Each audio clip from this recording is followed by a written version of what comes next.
Okay, so we'll continue with the fifth unit. So in the last class, that was few days back, we discussed the data mining applications by taking three case studies from different domains. So today we'll get back to our statistical approaches for outlier detection. As I hope you remember, fifth unit was all about outlier detection. So this was where we had started, and this was where we had started. Okay, then one fine day I had to deviate and go to application since my PPT got corrupted one day. So we had discussed this part. So the major topic is outlier detection methods. Okay, in that we discussed about supervised, semi-unsupervised, and semi-supervised method. Then now we need to start with the statistical method. Okay, so that's what we're going to do today. Statistical approaches. Statistical approaches towards outlier detection. Okay, I hope you people remember something regarding 50 owner data mining, outlier analysis, and other things, whatever we had discussed so far. Okay, so statistical approaches towards outlier detection. So, just like the statistical methods, whatever we had discussed for clustering in the fourth unit, statistical methods for outlier detection. So, generally makes assumption about the data normality. Okay, so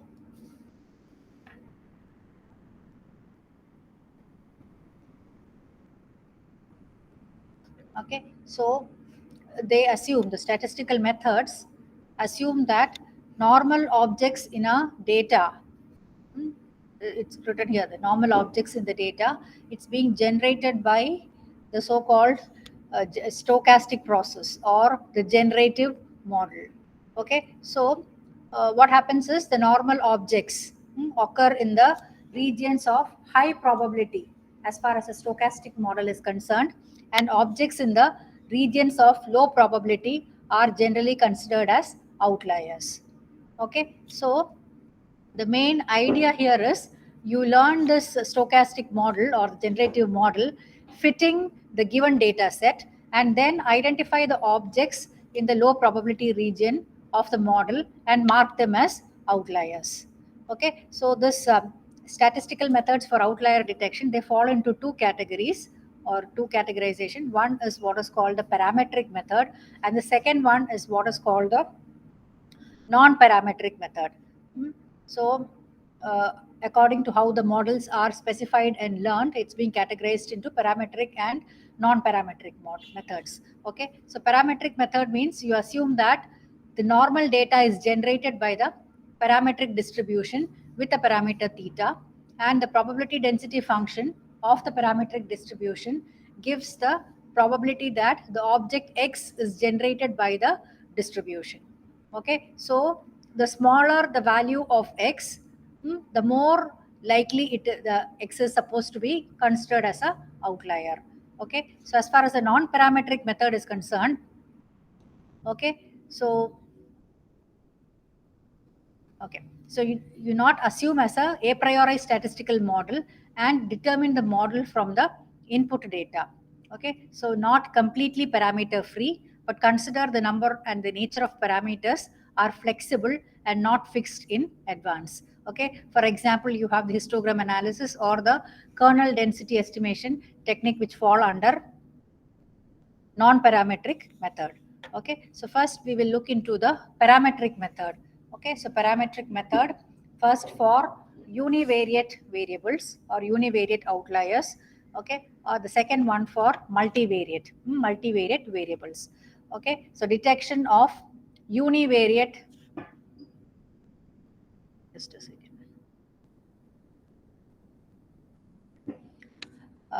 Detection of univariate outliers based on normal distribution. Okay, so univariate data, okay, data involving only one attribute or one variable. So that's when we call it as a univariate data. Okay, so generally we assume the data is being generated from a normal distribution.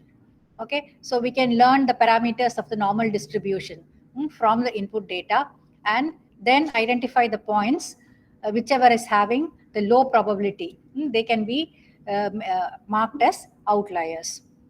Okay, so an example is being given here. This is the example which is being mentioned. Okay, so let's discuss that. Okay, so this is actually univariate outlier detection using what is called MLE, that is maximum likelihood estimation method. Okay, so that's basically to find out the mean and the standard deviation. Okay, so average temperature values are being given. Okay, a city's average temperature values in a particular month, maybe in the last 10 years, it's being given in this particular order, starting from 24 degrees Celsius to 29 degrees Celsius. Okay, so out here we assume that the temperature is following a normal distribution. Okay, so normal distribution means it is being determined by two parameters. What are the two parameters? One will be the mean value, average value, and the other one would be the standard deviation, sigma. Okay, so we can use the estimate, whatever is being mentioned here in the PPT, the maximum likelihood estimate. Okay, so to estimate the values of your mean and standard deviation. Okay, so that's what we want, to maximize the log likelihood function.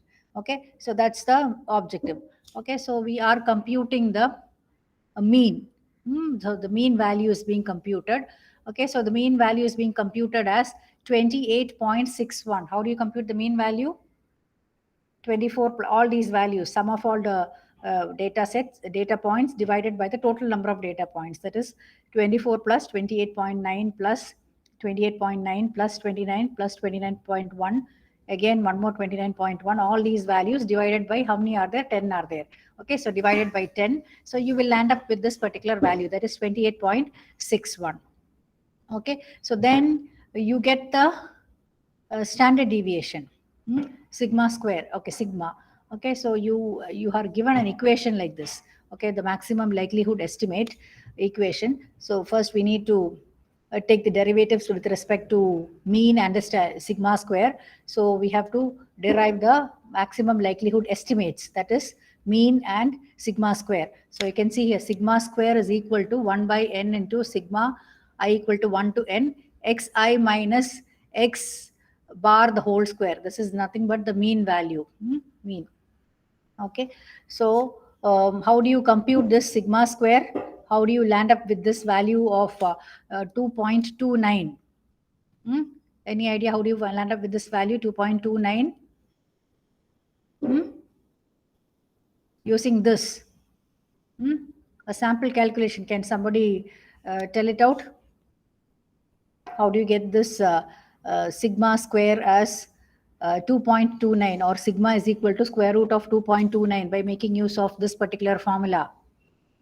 Roughly tell for two values. The remaining is inferred. How is it? What is the first value? First value is 24. Okay, so it is 24 minus x minus x bar the whole square. X bar is nothing but the mean value. What is the mean value here? Okay, so that is 28.6. Oh yeah, 28.6. Okay, then some plus the next value, 28.9 minus your 28.61. So same way you find for all the values till your last value, xi minus xi bar the whole square, 29.4 minus the mean value. What is the mean value? 28.6. Okay, so that divided by the total number. N is nothing but the 1 by n into sigma xi minus xi bar the whole square. Okay, so that's what you do. So this will land up with the value. When you do this, you get approximately as 2.29. Okay, so that means sigma square is equal to 2.29. Okay, sigma square is equal to 2.29. So sigma will be equal to square root of 2.29. Okay, that's what is shown here. Sigma square is equal to square root of 2.29, which you get it as 1.51. Okay, so yeah, so among these values, which value can be the most deviating value? Which one can be the most deviating value from the mean value? From the estimated mean. We computed mean, we computed standard deviation. So which among these values, from by a common sense, can be the one which is most deviating? 24. Very good. 24. Okay, so 24. How did you find out that it's 24?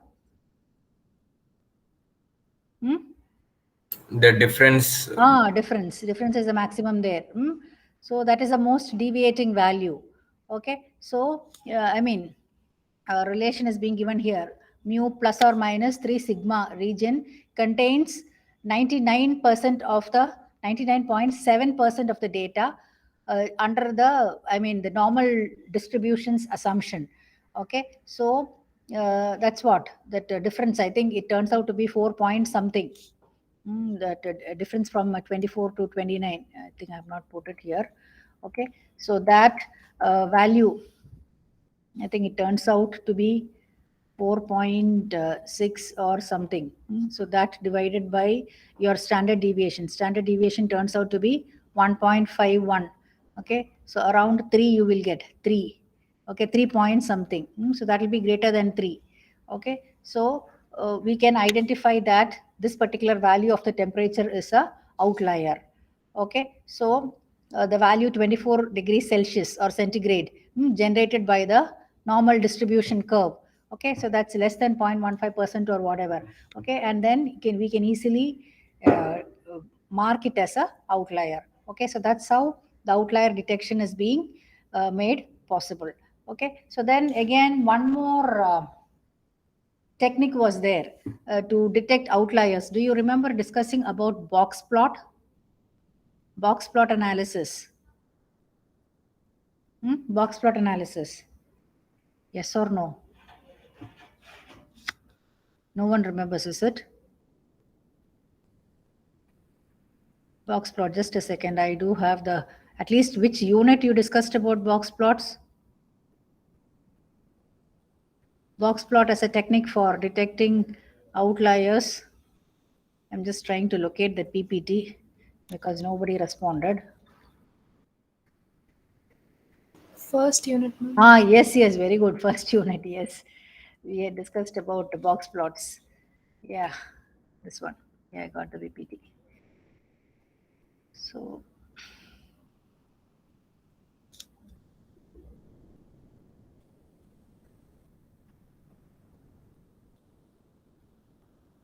yeah, in the first unit, I hope it's being shared. Yeah. First unit, we discussed about this box plot analysis. Box plots. So here, these were the diagrams what we discussed. Okay, so all the various quartiles, and see, you can see here outlier. Okay, so the data points that's lying below or above the lower and upper limit. Okay, that's when we calculate, we mark something as an outlier. Okay, how the lower limit and the upper limit is being calculated. Okay, so the values, whatever fall below the lower limit or above the upper limit, so that will be considered as outlier. Okay, so then again, we had, I think I had shown you one, yeah, this example. 2 outliers not falling within the box plot.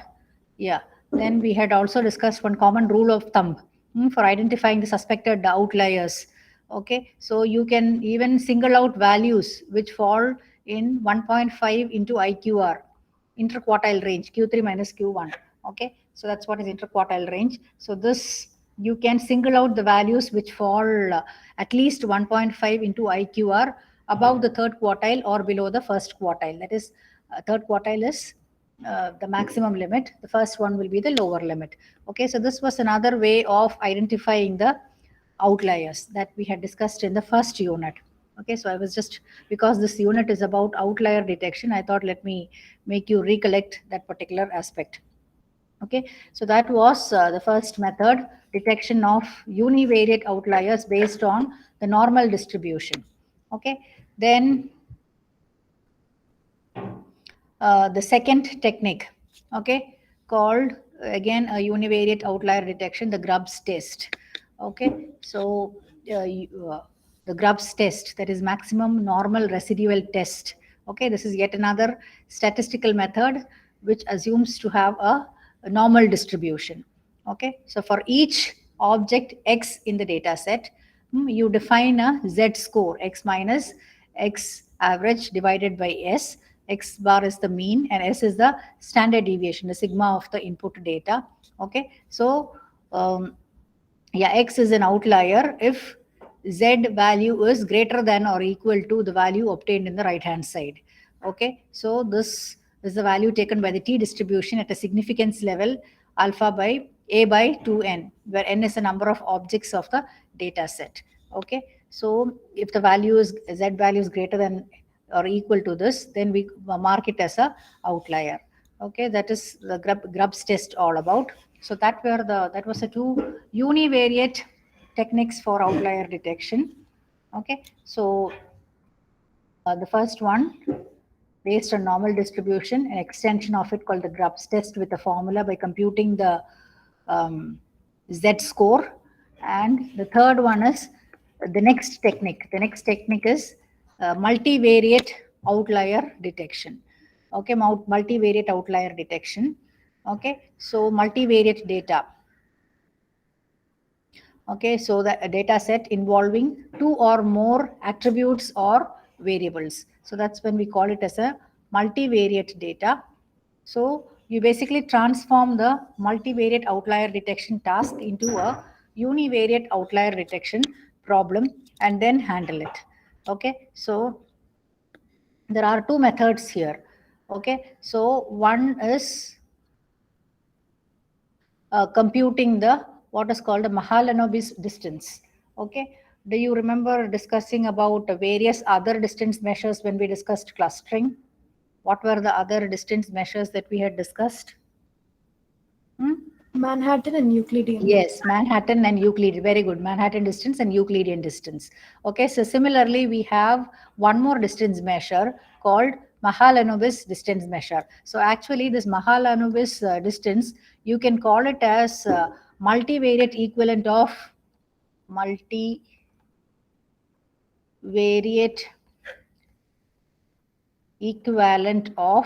Euclidean distance.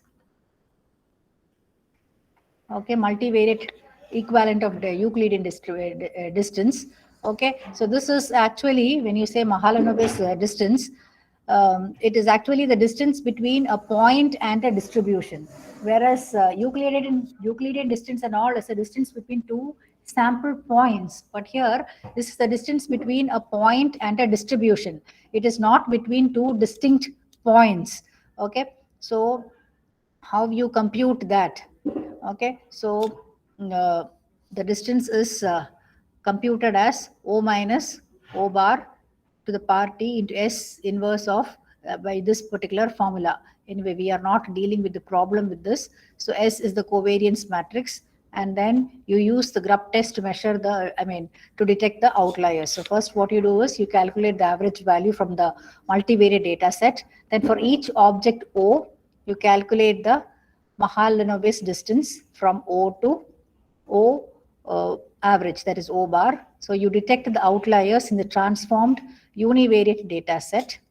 Okay, so if it is determined as an outlier, then that is the Mahalanobis distance, O bar is determined as an outlier, then O is also regarded as a outlier.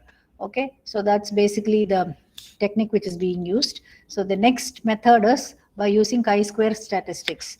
Okay, the next technique for outlier detection is chi-square statistics, wherein you have this particular formula.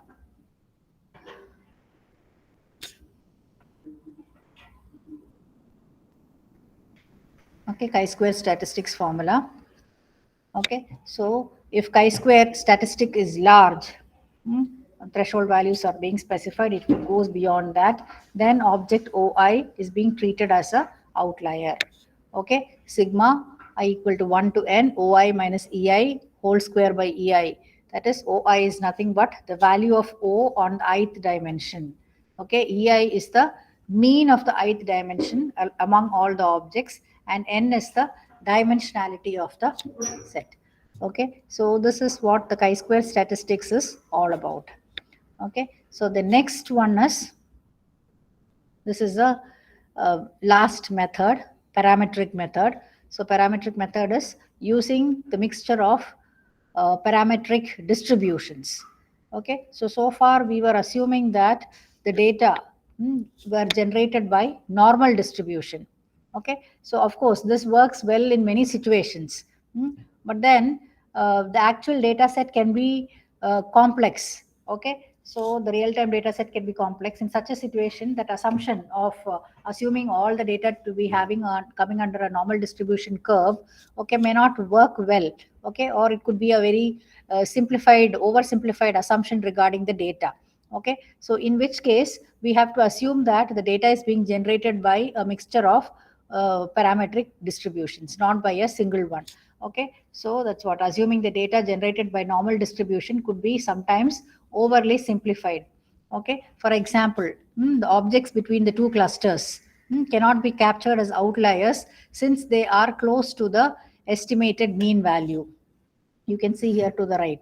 Okay, so to overcome this problem, okay, so you assume the normal data is generated by two normal distributions. Okay, so for any object O in the data set, the probability that O is generated by the mixture of two distribution is given by, see, function of theta 1 of 1 plus function of theta 2 of O. Okay, so I mean f theta 1 and f theta 2 are the probability distribution functions of theta 1 and theta 2. Okay, so yeah, so any object O, let's say this one, so you can see here, this is an outlier as mentioned here in the picture. Okay, so an object O is detected as an outlier if it is not going to belong to any cluster. You can see three clusters here, C1, C2 and C3. Okay, so this is not belonging to any cluster, so it's being marked as an outlier. That what it means is the probability is very low. So that it was generated by the combination of two distributions. Okay, so that is your f theta 1 0 and of O plus f theta 2 of O. Okay, so then of course you can make use of your EM algorithm. EM algorithm is expectation maximization algorithm. Anyway, we are not going in detail discussing all those things. This is just an bird's eye view regarding the outlier detection in data mining. Okay, so you can make use of EM algorithm to learn the parameters mu1, sigma 1, mu2, sigma 2 from the data. Okay, so an object O is an outlier if it does not belong to a cluster. You can see here. Okay, so this is yet another method for parametric method for identifying the outliers. Okay, so what are the techniques that we had discussed? Basically, there are two techniques, parametric and non-parametric. Parametric means, again, there were two classifications. One is univariate outlier detection, and second one is multivariate outlier detection. Okay, so first we started with the univariate outlier detection, assuming based on normal distribution. Extension of that, we discussed what is called the Grubbs test and other things. Okay, then we discussed detection of multivariate outliers. Okay, so multivariate outlier detection problem means you convert it to a univariate and then do the outlier detection. That's what you basically do. Okay, so there are two techniques for it, or two methods for it, called computing the Mahalanobis distance, and second one is chi-square statistics, which in case it's low, big, very large, you mark it as a outlier. Okay, then the third technique is what is being shown here in this particular PPT, using a mixture of parametric distributions. Okay, so yeah, you compute the probability density functions and then use the expectation maximization algorithm to learn the parameters. Okay, if it's not belonging to any cluster, you mark it as a outlier. Okay, so because every case we cannot assume the data to be under a normal distribution curve. Okay, so that's the reason why we are going for a mixture of parametric distributions. Okay, so the last technique is the non-parametric technique. The second one is non-parametric technique, under which we have what is called the detection using histogram. Are you all listening? Entire class is sleeping, huh? Satyamohan listening? No. Any of the Santosh whole square listening? Oh, somebody has responded in chat window. Let me see. Okay, Satyamohan. Thank you, Satyamohan. Yes, ma'am. Fine. Oh, thank you, sir.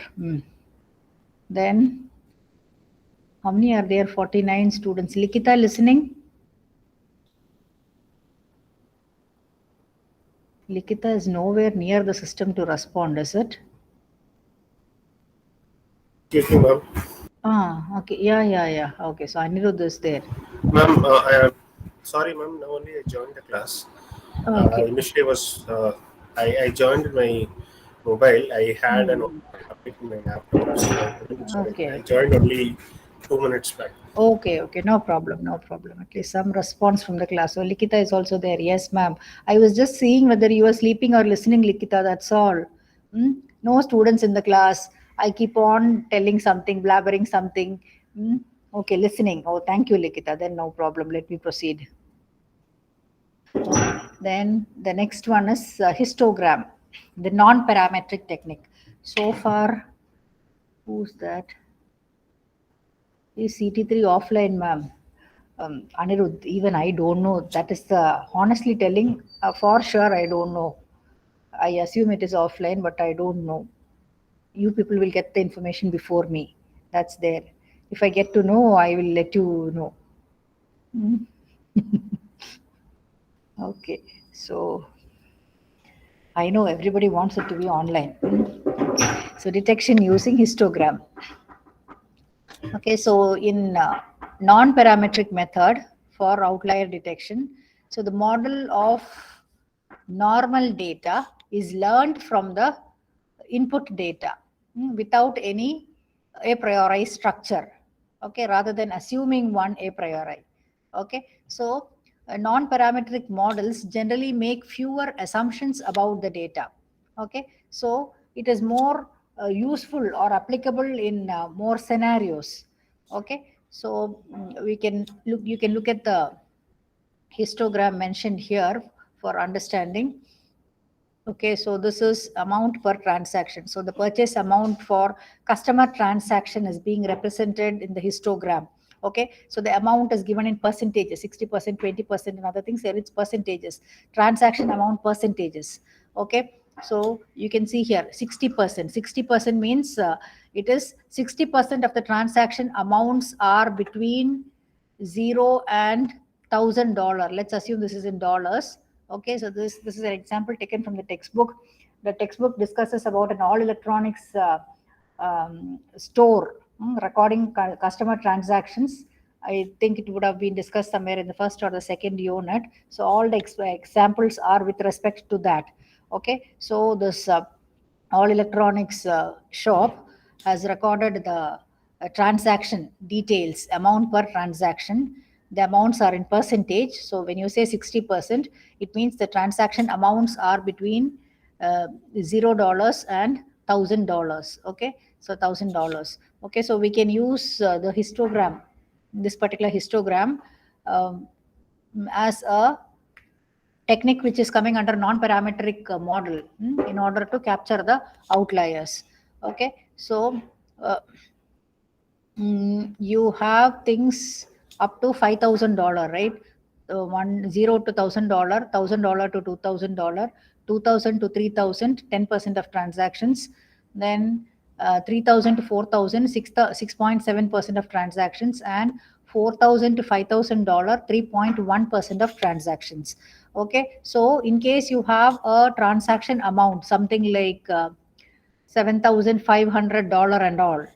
Okay, so by looking at this histogram, we can easily say that it could be an outlier, because only how much transaction will come in that. So that will be 1 minus, when you say this 1 minus all these, that is 60% plus 20% plus 6.7% plus 10% plus 3.1%.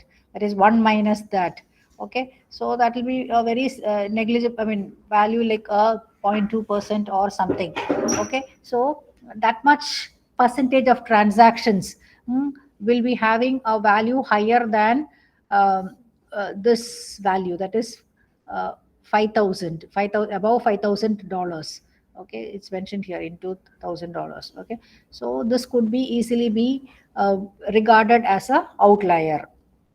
Okay, so but then if it is a transaction like $365, okay, that is $3,650 or whatever. Okay, so that will be easily treated as a appropriate transaction or as a normal transaction, because it is falling into one of the bins or buckets or the bars, whatever is being mentioned here.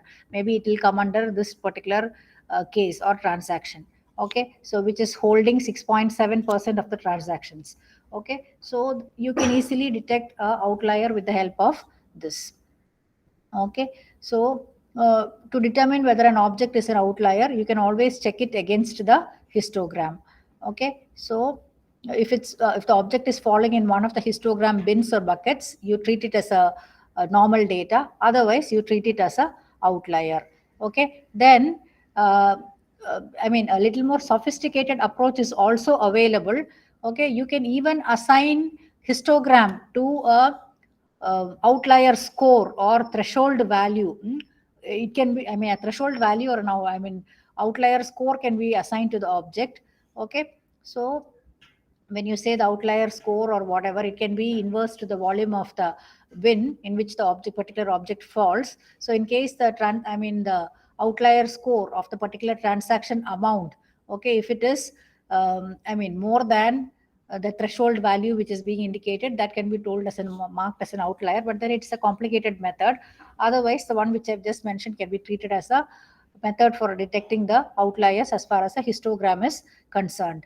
Okay, so and then one of the, along with all these advantages, histogram also has its set of disadvantage. Okay, one of the major disadvantage for this non-parametric method is of detecting the outliers using histogram is it's very difficult to choose the appropriate bin size. Okay, so for example, if it is set very small, okay, so in that case, if it is very small, if the bin size is set to as very small, so many normal objects may end up in some empty bin or rare bin. Okay, then those will be I mean identified as outliers. So in the sense, we cannot call it as identified, it could be misidentified as outliers.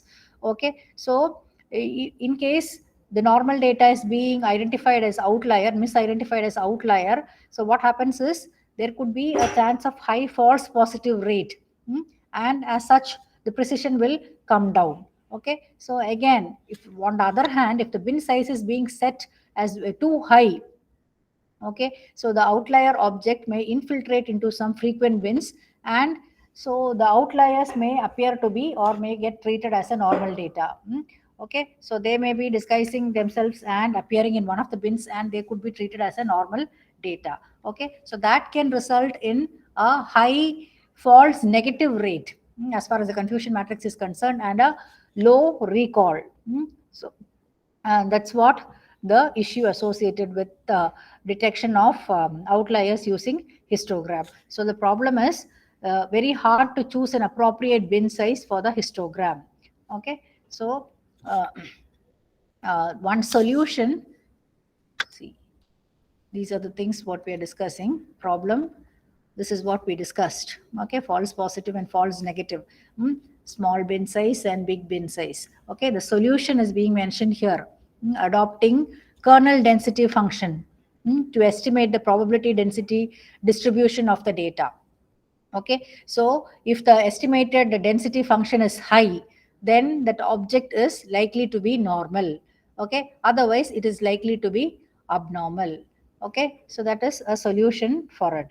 Okay, so that's regarding the non-parametric method using, that is detection using histogram. Okay, so that completes the statistical methods. Okay, so like one of the advantages of using the statistical method for outlier detection is it is actually statistically justifiable, all these techniques. Okay, so they try to learn the model from the data to distinguish the normal objects from the outlier, and they're all statistically justifiable.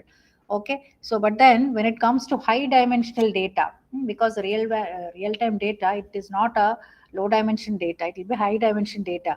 Okay, so in that case, the data distribution, it's very difficult to understand, or it's very hard and complicated to fully understand that. Okay, so I mean, statistical methods for detecting the outliers as far as the high dimensional data, it's still a big challenge in front of the researchers, which still is getting sorted out. Okay, so in many cases we go for sampling, and then only we can go apply the statistical techniques as far as high dimensional data is concerned. Okay, so that completes the topic statistical methods for outlier detection. So we discussed parametric, non-parametric, and under non-parametric we discussed only one method, so that is histogram analysis. Okay, so next is we have a topic called statistical data mining.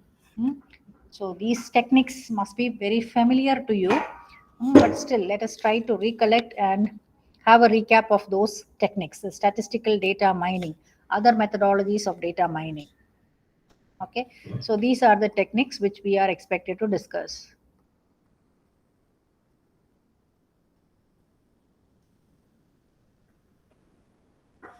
Okay, so we'll start with regression. Statistical techniques for numerical data. Regression. So regression, predicting the value of a dependent variable, which is also called a response variable, from one or more predictor variable, that is independent variable, where the variables are assumed to be numeric. Okay, of course there are different types of regression, like linear regression, multiple weighted, polynomial, non-parametric. Okay, these are the different forms of regression. Okay, so there are certain things coming here, like dependent variable, independent variable. So can we have some examples for it? Okay, dependent variable and independent variable. Okay, so I said regression is all about predicting the value of a response variable from one or more predictor variables, where the variables are numeric. Okay, so examples of dependent variable: the retail price of petrol in Chennai, dependent on the price of crude oil, which is an independent variable. Employment income, dependent on hours of work, education, occupation, the gender, age, region, years of experience, and various other aspects. But then all those are considered to be independent variables. Okay, the quantity of the product sold dependent on price, which is a independent variable. Okay, I hope you have understood the difference between a dependent variable and a independent variable. I've given you enough and more examples. Okay, so you're predicting the value of a dependent variable from one or more independent variables. Okay, you're predicting the retail price of petrol in Chennai based on the price of crude oil. Okay, or you're predicting the quantity of products sold based on the price. Okay, so suppose you have a problem finding the gender of a person by analyzing his writing style. Is that a regression problem or a classification problem? Okay, by the way, this comes under supervised learning. So I hope I would have told you in one of the units, machine learning, supervised learning, and unsupervised learning. Supervised learning, you have two techniques. One is what is called the classification, and the second one is what is called the regression. Okay. Classification, when you have yes or no classified as a categorical variable, then we put it as a classification problem. When you have continuous variable, okay, age, temperature, weight, then we put it as a regression problem. It's all about prediction. Okay, so regression, an example for a regression problem, finding the gender of a person by analyzing his writing style. What is that? Is it a classification problem or a regression problem? Finding the gender of a person by analyzing the writing style, is it a classification problem or a regression problem? What type of a problem is it? Finding the gender of a person will either be male or female, right? So it is a classification problem. It is not a regression problem. Why no response from the class? For example, if it is a problem like you have to predict the price of a house based on certain parameters like the number of doors or the floor area or the number of rooms. So in such case, what is it? Is it a classification problem or a regression problem? Predicting the price of a house. Regression. Very good, regression problem. Okay, so then suppose you want to predict whether there is going to be rainfall next year or next month. What about that? Predicting the rainfall next month. Classification or regression? The outcome is going to be yes or no, right? Yeah, so it is a classification problem. Okay, so predicting the age of a person, okay, or predicting the number of copies of a book that will be sold in the month. Okay, all these are regression problems, continuous values, number of copies of a book, or predicting the age of a person. Okay, all these are examples of regression problem. Okay, so now let me take the last 5 minutes. Let me take attendance.